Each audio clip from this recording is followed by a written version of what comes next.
40 bales of straw. Got this from Wade Blair's farm.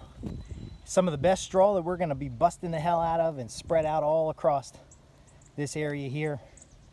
Now, if we can get a straw blower on site, that'd be even better. But I got a storm coming, so we're going to cover this straw up and keep it as dry as we can get it.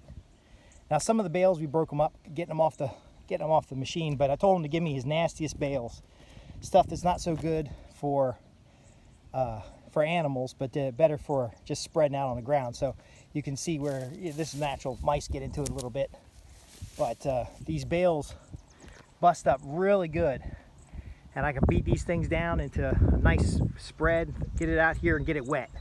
So one of the biggest challenges you're going to have is when you got an area cleared like this, if you can't get it spread, oh, little sinuses. If you can't get it spread with straw quickly as possible, you're not going to get the grass to take root. So we got as many bales as I could pick up. Right now is 40 bales, and I told him send me your nastiest stuff, because we're just going to spread it out to grow grass. And then later, I think what I'm going to be doing is a group buy every year to get straw for the community garden that we're putting in the back. And so anytime you disturb the land, you want to get it under seed again. You want to get straw on it. Even if you got to spread the straw out by hand, it's better to blow it if you can. But if you got to spread it out by hand, just basically chop it up so the smaller pieces possible. See how small these are? These will lay right in place, and the wind will tend to go right over them. You want to go ahead and set your sprinklers up first.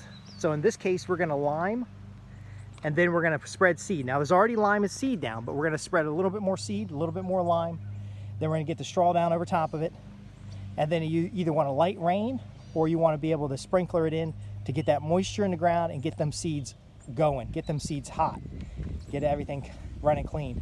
Now we're going to cover the straw up here because there's a storm coming, because wet straw is a little harder to spread out than the dry straw. You want to wear a dust mask when you're working with a lot of straw, but it's not going to kill you. It just, you don't want to be in a barn with a bunch of straw.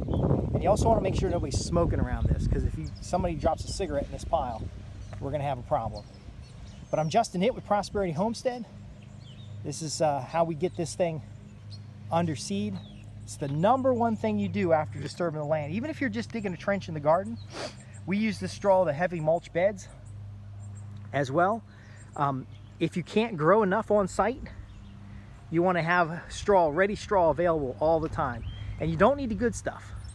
You can use soiled bales that didn't tie together all the way, all the stuff that they're not going to sell at a premium price to the folks that run horses or folks that are going to use it for bedding.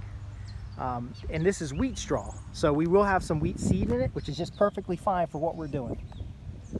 But the beauty, and now I know his flatbed will hold 100 bales, so I could bring in this kind of biomass, really thicken up the mulch on the garden, use it to cover areas of exposed soil, and really just get that ground popping, get that ground growing. I'm Justin Hitt with Prosperity Homestead. Thanks for watching.